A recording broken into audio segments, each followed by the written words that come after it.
Now, of course, Stranger Things just had its finale. We talked about it yesterday. Overall, I didn't think the finale stuck the landing, but I didn't think it botched the landing either. And I thought the last 7 minutes were absolutely amazing. But some of you may know, and some of you probably even participated in, the fact that Stranger Things actually went to theaters for New Year's. And now we're getting the results, because according to Deadline, it did great. Listen to this. Deadline writes the following. Sources are telling us this morning that Stranger Things finale cleared well north of $25 million, possibly even $30 million in concession cash to movie theaters over its New Year's Eve and New Year's Day play. Of that figure, $15 million was generated by the number one circuit AMC theaters, off an attendance of 753,000 people. By comparison, 20th Century Studios' Avatar: Fire and Ash, the number one grossing film of the season, made a combined $23.7 million over the New Year's and New Year's Day. All right. So, first of all, the one thing we got to kind of make sure we point out here is the fact that this was not a traditional box office take. You could not buy tickets for this. What you had to do was buy a concession stand voucher. So for a lot of the theaters, the way it would work is you would reserve a seat by buying a $20 voucher at the concession stand. That means you didn't have to pay for a ticket, and when you get to the theater, you could use that $20 voucher to actually buy concessions. In essence, the ticket was free, and then you got $20 worth of concession stands. Now, before we go into that $25 million number though, Rob, there's a really interesting thing that they add on here that I don't think is just interesting for this Stranger Things discussion, but I actually kind of think for like the discussion surrounding Netflix and why they maybe lean away from theatrical for their own original movies a little bit more, because Deadline went on to say this: exhibition, that's movie theaters, couldn't charge for tickets to the Netflix event given the cast's contractual terms for residuals. Hence, the streamer and movie theaters got around this by reserving seats with concession vouchers. At AMC theaters, such a concession voucher cost $20 per seat at 231 locations. AMC had a bit more than a third of the total theater count showing Stranger Things. AMC estimates that more than half of all Stranger Things fans watched the finale in a movie theater, to watch movies in the movie theater, did so at an AMC venue. Rob, this is really interesting to me that yeah, it is. The whole reason they did this concession stand thing was strictly because they could not sell tickets, because according to the contracts of the actors in Stranger Things, if the movie made box office, then a cut of that box office would go to actors. And so they wanted to avoid that. And so they said, well, movie tickets are free. We're just going to sell vouchers at the concession stand. Some creative, finding loopholes there. But it also makes me wonder if that's part of the reason with those contracts and everything, if that's part of the reason why Netflix, for their own original movies, they've avoided more of a wide theatrical thing. Anyway, let's start there, and then let's get into the Stranger Things making as much money as it did. But what do you think about that little caveat in there about, we didn't want it to sell tickets because then it would have kicked in residuals for actors, and they want to avoid that. What did you think about that? Well, I had personal experience with this. Back when I was working on the Blu-rays for Star Trek: The Next Generation, there was the thought, with these new restorations, they look so good, to put them in the theater. And there were 3 theatrical events. And I learned then that they couldn't make money. They had to be for charity, because Next Generation, because of the very thing, there are guild rules, there's SAG rules, there's WGA rules, there's DGA rules. So they had to make it was a nonprofit thing. And one of the directors, who's no longer with us, Cliff Bowl, who directed The Best of Both Worlds, actually complained to the DGA that there was going to be 1,200 theaters showing Best of Both Worlds that had never been shown in a theater before. So Paramount had to stop making these events in the theater. And it was really unfortunate. So I totally understand, because having a theatrical release and generating money theatrically would kick in. I mean, this is standard practice for anybody who's releasing a movie in theaters. And I think you're absolutely right. For Netflix, it's not just marketing costs. They suddenly have to either carve out something in the contracts that normally there is as far as I know, no residuals with any of their movies. They pay you big money up front. That's why their movies are expensive. And that's it. There are no residuals. People are still getting, there might be pennies in checks, but people are still getting residuals decades after they've made something, but not Netflix. So that makes a lot of sense. Now, I wonder, John, could they just continue doing that? Putting out, and you're just charging for I want to say concessions. It's a really interesting way to go. I don't know if it'll pass the smell test in the long run. If it wasn't just a weekend long or a special event, but it is interesting. And I would imagine it benefits the theater because they keep all the $20. So they don't have to split any revenue. Well, see, that was one of the other things that the article kind of brought up, was the fact that this was, because remember, Netflix is getting ready to buy Warner Brothers. Whether that goes through or not, we'll find out in the coming months. But one of the things that was kind of being talked about in the article was, you're right, Netflix got zero money from this. They got no money from putting this in theaters. Instead, it was basically an olive branch. It was a goodwill gesture to the theaters because, like you pointed out, Rob, the theaters kept 100% of the money. In exchange for popcorn and soda and things like that. But every single dollar of this Netflix putting Stranger Things in theaters for those couple days, every single dollar went to the theaters. They got to keep it. And so this was basically kind of like a love letter by Netflix to movie theaters because, movie theaters are a little bit nervous about Netflix taking over Warner Brothers, which, by the way, Rob, let me sidetrack the discussion just for a second to address something that has gotten wildly out of control online based on a complete misunderstanding and a misreading of something.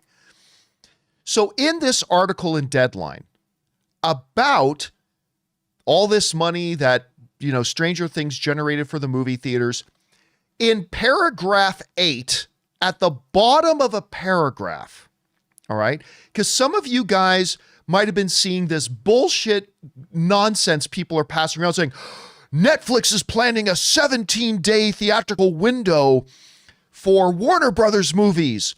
Guys, stop it. No, they're not. Well, where did this come from? Here's where it came from. Paragraph 8, bottom of a paragraph in a throwaway line. It says this. There's been a lot of, remember, this is in the article about Stranger Things making money for the theaters, okay? But anyway, there's this thing at the bottom that said, there's been a lot of talk about theatrical distribution, so we want to set the record straight. This is the guys at Netflix talking, okay? There's been a lot of talk about theatrical distribution, so we want to set the record straight. We are 100% committed to releasing Warner Brothers films in theaters with industry standard windows. The town continues to worry that what traditional means for Netflix. Now, here's where everybody's getting this completely wrong. In this article in Deadline, they write, sources have told Deadline that Netflix have been proponents of a 17-day window, which would steamroll the theatrical business, while circuits such as AMC believe the line needs to be drawn at 45 days. Guys, that is not Deadline breaking a story that Netflix is planning a 17-day theatrical window for Warner Brothers things. That has been Netflix's philosophy for Netflix movies. Netflix has been very, very, very clear. They are operating Warner Brothers separately from Netflix. Warner Brothers movies will be treated differently than Netflix movies. The 17-day window is something that Netflix has in the past been interested in for Netflix movies. Do you think if Deadline found out exclusively that Netflix is planning to take Warner Brothers, and Warner Brothers movies will only have a 17-day window. Do you not think that deadline would not have led today's in the news with that? You think it would be buried in paragraph 8, subsection 4, item 7, down at the bottom of this article as a throw? No, guys, Netflix is not planning a 17-day theatrical window for Warner Brothers films. Please stop spreading that nonsense. That's not what they're doing. I ain't saying that's not something that could happen somewhere down the line, long in the future, but that is not what they're planning on doing. That was not what Deadline was saying. So can people please pull their panties firmly out of anus? Everything is fine. That is not what the article said, and people are completely misinterpreting it and going wildly off base with it. Anyway, I just had to get that in there, Rob. Anyway, Rob, now that we've touched on the 17-day window thing and we've touched on the residual things for Netflix, because remember, Netflix stuff is never made originally, and their contracts with their performers and talent were never drawn up for theatrical. It was for Netflix. Now let's talk about this $25 to $30 million that they got. Right. Rob, we always thought it was a good idea when they said they were going to put the finale in theaters. And it was with a small number of theaters. And then in the days leading up to New Year's, we saw the theaters expanding and expanding and expanding. And I had a number of our viewers write in to talk about how they got to watch it in a full house. And it was like one of their favorite viewing experiences and all that kind of stuff. Anyway, what do you think? Are you surprised by that dollar value was able to pull together? And what do you think of it?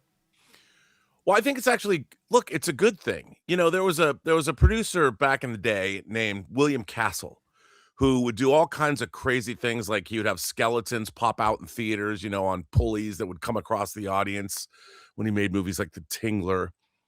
And I think anything that brings a little bit of showmanship back to theaters is a good thing. And look, this was a finale that was over 2 hours long. They obviously spared no expense. I would imagine it played quite well in movie theaters with big audiences. This was a big event. This is 10 years in the making.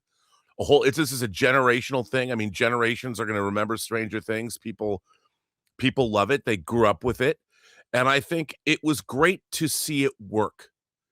I'm glad it made money because, I went to a special event to see the season finale of For All Mankind season 4 in the theater. It was just a one-time only showing, but it was great.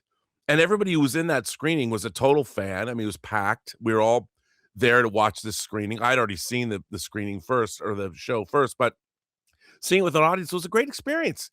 And I think all it does is, one, it tells people, look, movie theaters are great.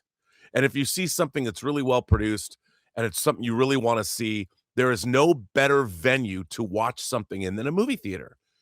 For this, James Cameron, in many of his interviews, he's talked about the fact that movie theaters are the experience when you're truly paying 100% attention to what's up on the screen. I forget what he calls it, but nothing is dragging you away. You are totally focused. And I've always said the same thing.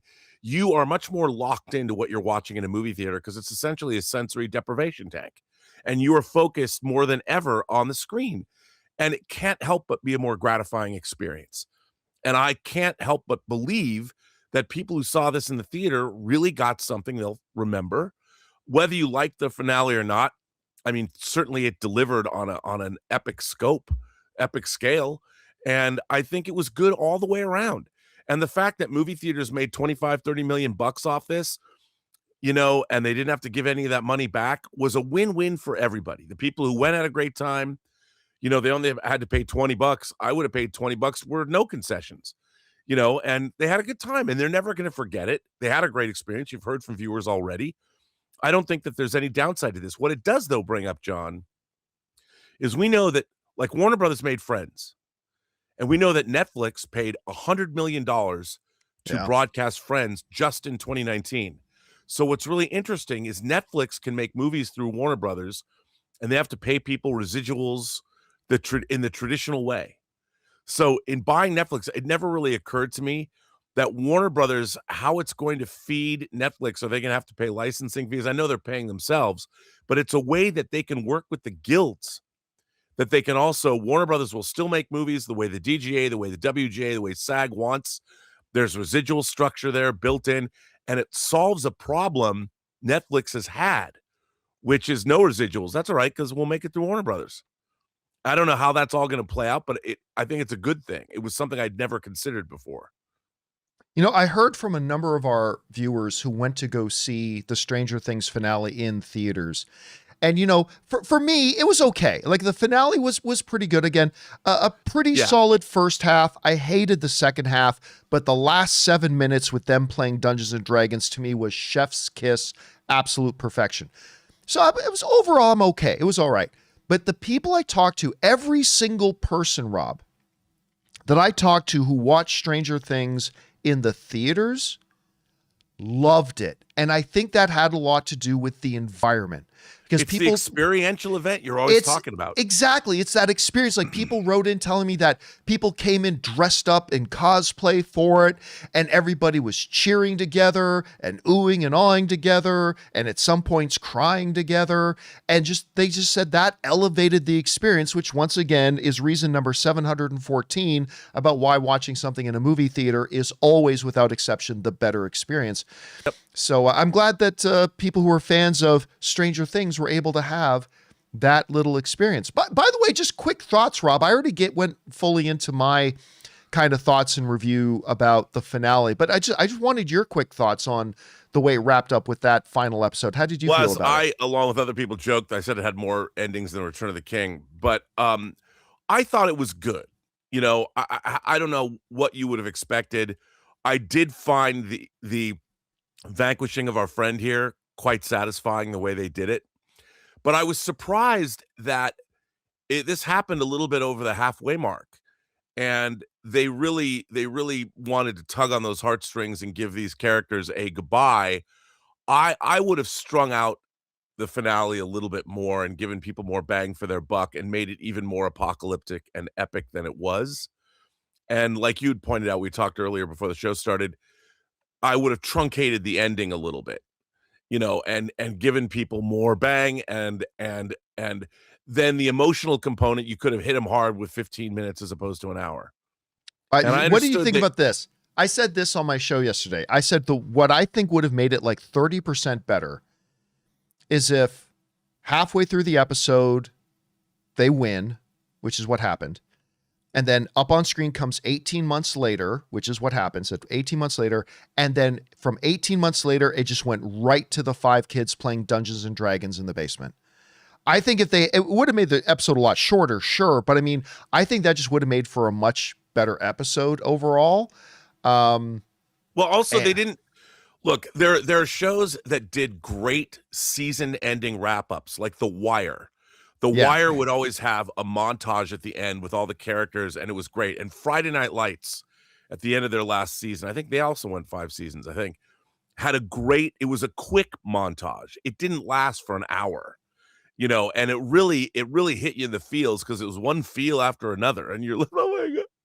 But this just, it took its time, and I had to think that they could have made it more epic, although I gotta say, that destruction scene, the effects when it was all being wiped clean by the wrath of God was pretty dope, dude. There was some really cool stuff, but I wanted it bigger.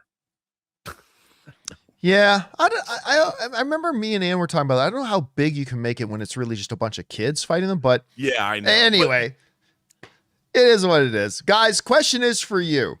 What do you think about this? That Stranger Things only being in there for New Year's, it made like $25 to $30 million for the movie theaters, which is astounding. What kind of ramifications do you think that could have moving forward? Whatever you guys think about it, jump down to the comment section below and let us know your thoughts. Hey guys, thanks so much for watching this video. Make sure you like the video, leave a comment, and subscribe to our channel. And don't forget, we have a daily podcast called the John Campea Show podcast, available on Apple Podcasts, Spotify, or your favorite podcasting app of choice. Go and subscribe to it today so it'll be there when you need it.